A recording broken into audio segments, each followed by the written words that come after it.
touchdown. I repeat, EDL. FRC has touchdown. And touchdown of the OSIRIS-REx sample return capsule. A journey of 1 billion miles to asteroid Bennu and back has come to an end. Okay, what a moment this was. NASA is celebrating a victory, a huge one, as it successfully brings home the largest asteroid sample in the world. The 7-year, 3.9 billion-mile journey came to a close on Sunday. The spacecraft, called OSIRIS-REx, released its capsule from 63,000 miles above Earth. And NASA says the mission was to collect rock and dust samples from the asteroid Bennu. I hope I'm getting that name right. I have a feeling Jeffrey Hoffman will tell me if I got it wrong. Let's bring him in. He flew 5 space flights for NASA. He was the first astronaut to log 1,000 hours of flight time aboard the International Space Station.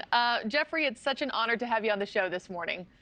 Well, thanks. Good to be here. By the way, it's 1,000 hours on the space shuttle. On the space shuttle. Thank you. Thank you for correcting. Problem.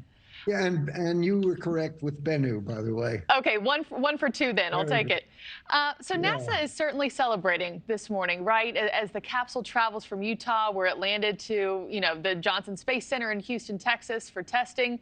Just put this magnitude of this moment into perspective for us. Yeah, well, the first thing, we talk about Bennu being an asteroid. Most people think of the asteroids as being between Jupiter and Mars in the asteroid belt. Bennu is important because it's one of what we call Earth-crossing asteroids, and therefore it's easier to get to and come back from. It's also a type of asteroid which contains a lot of organic materials. They call it carbonaceous, and this is one reason why people are so interested in studying it, because the asteroids were formed early in the solar system. And so by studying what we got back from Bennu, we're going to understand the the organic chemistry early in the solar system, which may have been important in how life started on Earth. That's why everyone is so excited.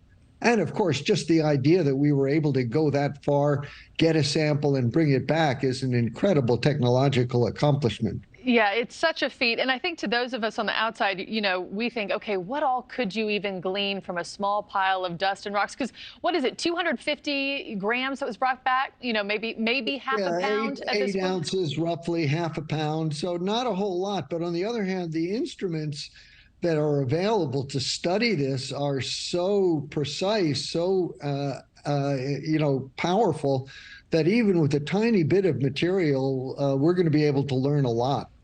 Fantastic. And how will this not only advance our knowledge of space as it is currently, but also what lies ahead for us, both here on Earth and beyond? Well, the other thing is what kind of resources might there be in asteroids like Bennu? Asteroids contain water. Some asteroids contain valuable metals. People are talking someday in the future of going out and mining asteroids. I mean, there are more raw materials out there in the solar system, many, many times what's available here on Earth. So, kind of the long-term science fiction future for humanity is we're actually, once we learn what these asteroids are made of and understand them better, we can actually go and extract resources. Yeah, I mean, this is just a moment. I know NASA is also working to send humans to an asteroid in 2025, hopefully Mars in the 2030s. Maybe this is the next step in doing so. Jeffrey Hoffman, thanks so much for your time, sir. Really appreciate it. Pleasure. Thank you for watching. Go to newsnationnow.com to find News Nation on your television provider. And don't forget to click the red subscribe button below to get more of News Nation's fact-driven, unbiased coverage.